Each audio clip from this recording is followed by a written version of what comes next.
Europe 1 Soir, 19h, 21h, Pierre de Villeneuve. 19h32, toujours en compagnie de Georges Fenech et d'Antonin André pour commenter l'actualité, et notamment, Maël vient de le dire, Emmanuel Macron qui est en partance de Nouvelle-Calédonie après avoir rencontré les forces en présence. Pas de passage en force pour le fameux dégel du corps électoral et des annonces qu'on écoute. Voici le chef de l'État. Mon souhait est de pouvoir obtenir l'arrêt des hostilités et donc la levée des barrages et des points fixes, le retour au calme, la fin de l'état d'urgence, la reprise du dialogue, et que sur cette base, à ce moment-là, je serai le premier à proposer qu'on prenne plus de temps pour avoir un accord global qui rentre dans la Constitution. Au moment où je vous parle, j'ai exprimé ma volonté d'aller dans ce sens et cet engagement. Mais dans la mesure où je n'ai reçu aucun engagement ferme en retour et je n'ai rien constaté, j'attends. J'attends, il faut laisser le temps au temps, disait François Mitterrand. Et là, Emmanuel Macron dit j'attends. Et alors cette référence à Mitterrand, elle n'est pas anodine, puisque dans l'émission, il y a quelques jours, on a entendu cette phrase de Mitterrand annonçant à Christine O'Kane qu'il partait. C'était en 1985, en Nouvelle-Calédonie. C'était le tout début des événements, comme on les a appelés. C'est les toutes premières émeutes en 1984, qui ensuite ont duré pendant 4 ans jusqu'aux événements et la prise d'otage d'Ouvéa. J'attends, c'était la meilleure chose qu'il pouvait faire, Antonin André ? Non, alors moi, j'ai pas bien compris la gestion du dossier calédonien par Emmanuel Macron, que j'ai trouvé pour le coup assez erratique. Ça fait 45 ans qu'il y a ce sujet calédonien, et à l'occasion de cette crise sur laquelle plusieurs acteurs avaient alerté, dont Édouard Philippe notamment lorsqu'il s'était rendu sur place, et d'autres, les députés, enfin les gens qui connaissent ce pays, avaient alerté du côté explosif du climat à l'approche de ce congrès. Emmanuel Macron avait d'autres solutions. Mandater Édouard Philippe, pourquoi pas, une bonne idée, ce qui était une façon aussi, en plus, de rétablir un rapport hiérarchique entre lui et Édouard Philippe. Il avait fait un petit appel du pied, Édouard Philippe, en disant j'espère que les résultats seront conséquents. Je pense que aller chercher Édouard Philippe, voire éventuellement Édouard Philippe et Manuel Valls, par exemple, un duo de droite et de gauche, Manuel Valls ayant été quand même assez proche du dossier calédonien, à l'époque où il était à Matignon et où il a travaillé avec Lionel Jospin. Donc, Jospin lui-même aussi. Avec Jospin. Il y a des solutions de personnalités qui connaissent, qui sont un peu matinées de cette histoire et qui ont un peu d'antériorité et qui connaissent la complexité. Parce qu'en réalité, outre le problème du corps électoral, il y a aussi des problèmes économiques. Et en fait, quand Emmanuel Macron parle d'accord global, il évoque notamment le nickel et la mine de nickel qui est dans le nord du pays, qui est gérée par les indépendantistes et qui aujourd'hui menace d'être fermée, voire rachetée, avec des conséquences sur l'emploi absolument désastreuses. Donc, dans un corps global, et je pense que chez les indépendantistes, le corps électoral n'est qu'un aspect du problème, il y a en réalité tout un tas de sujets qui méritent d'être traités de façon globale pour parvenir à l'accord. Et je pense qu'Emmanuel Macron a sous-estimé l'ampleur de cet accord et qu'il n'est pas la bonne personne pour régler le problème. Georges Fenech. En une semaine, on a déchiré les accords de Matignon, les accords de Nouméa et 3 référendums. Enfin, c'était on a déchiré tout ce qui s'est fait avant.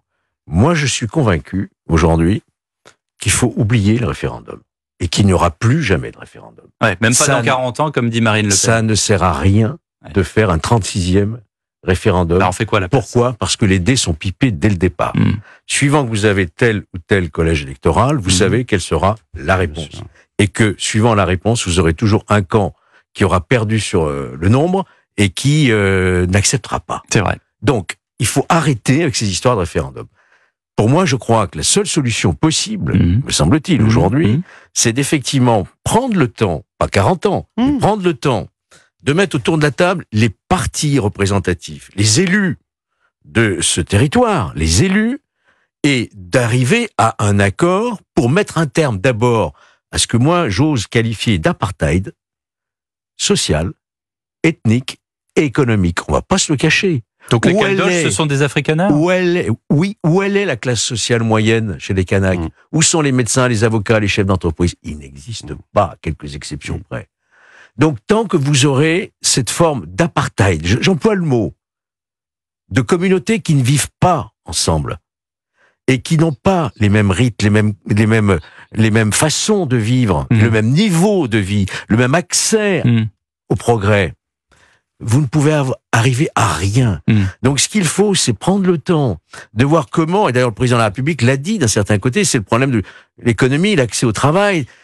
Il faut prendre ce temps-là, et le jour où vous aurez un accord entre les partis représentatifs, indépendantistes, loyalistes, un accord sur une évolution vers une souveraineté associée, un modèle qu'ils décideront, mais il n'y a pas besoin de faire un référendum. Mais vous allez devant le Parlement et vous allez devant le Conseil constitutionnel et on entérine ce que les représentants du peuple calédonien ont voulu. Non, mais moi je vous écoute religieusement, cher Georges, parce que depuis le début, surtout quand il y a eu les références à l'Algérie, on était quelques-uns à se dire mais non, c'est pas l'Algérie. Et je disais humblement, ça me rappelle plus, en tout cas, l'Afrique du Sud, l'histoire de l'Afrique du Sud, que l'histoire de l'Algérie. Mais en Afrique du Sud, il y a un homme providentiel qui est Nelson Mandela. Est-ce qu'il faut un Nelson Mandela en Nouvelle-Calédonie? Je ne dis pas qu'il y a une contrainte, un racisme, une ségrégation. Elle est de fait. Elle est de fait. Elle est de fait. Je n'accuse personne. Vous comprenez ce que je veux dire?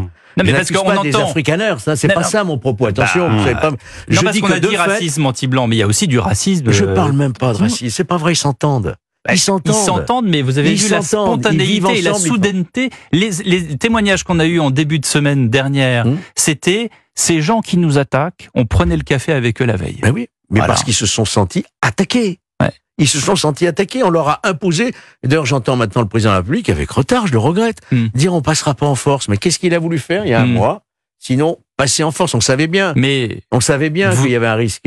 Vous avez entendu Marine Le Pen dire, alors on est d'accord, on n'est pas d'accord, mais elle disait, c'est quand même la méthode d'Emmanuel Macron, c'est le pompier pyromane, c'est-à-dire qu'il allume un feu pour l'éteindre ensuite. Ce que je critique, ce sont les commentateurs, je critique de manière démocratique, toujours plus facile qui disent il y a eu 3 référendums, point barre, final, la loi républicaine s'applique, mais un référendum peut être injuste.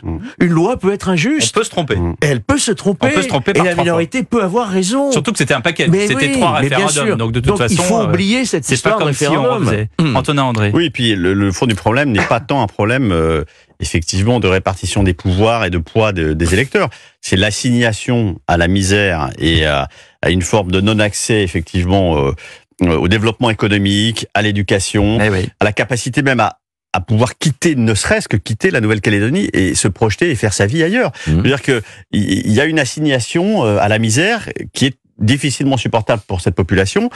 Et par ailleurs, il y a aussi des enjeux, mais qu'on oublie aussi, mais il y a aussi des enjeux stratégiques pour la France à ne pas quitter, à ne pas abandonner la Nouvelle-Calédonie et à solidifier et pérenniser sa présence sur place et donc à faire en sorte que les choses se passent bien. Et effectivement, il y a toujours chez Emmanuel Macron une espèce de tendance à minorer, à occulter, moi ça me frappe toujours dans les façons qu'il a d'aborder les problèmes, l'histoire, la culture, la complexité, l'affect, le ressentiment des gens. En fait, l'économie et la politique, c'est pas juste des référendums et des équations. Enfin, il a des références historiques, mais quand ça l'arrange. Oui, mais si vous voulez, on peut pas débarquer comme ça, à 45 ans après le début de cette histoire, et dire, il y a des émeutes, et en un jour, il y a des gens compétents, Philippe, Valls, enfin, il y a des gens qui connaissent, machin. Non. Laissez tomber, je m'en occupe, j'y vais, je pars 24 heures là-bas. Et là, il y a une erreur qui vient à mon avis, qui risque encore une fois de compliquer le débat, c'est que le président a annoncé que ce sont des hauts fonctionnaires, des administratifs qui vont chercher des solutions. Regardez, encore des technos. C'est pas un problème de droit simplement administratif ou juridique, c'est un problème éminemment politique. C'est pour ça que je vous demandais. Vous ne pouvez pas confier à des fonctionnaires aussi compétents soient-ils, ils n'ont pas la légitimité. Tout à l'heure, je vous demandais s'il fallait un Nelson Mandela. Est-ce qu'il faut un Jacques Lafleur? Est-ce qu'il faut un homme qui a... il aurait fallu un Manuel Valls, un Édouard Philippe. Enfin, je veux dire, ces gens-là se sont exprimés largement sur le sujet. Et ils étaient volontaires et disponibles. Mais ils le sont peut-être encore et ça peut peut-être encore arriver. On a 2 anciens présidents de la République en vie. Oui. Il y a Nicolas Sarkozy et François Hollande. Moi, j'aurais rêvé. Pourquoi pas? D'une mission, d'un duo. Pourquoi pas? Entre les frères ennemis. Alors là, j'aurais bien voulu être dans l'avion avec eux, Nicolas Sarkozy et François Hollande partir avec leur bâton de pèlerin, avec leur vision et proposer des solutions. Là, on a une bonne série Netflix.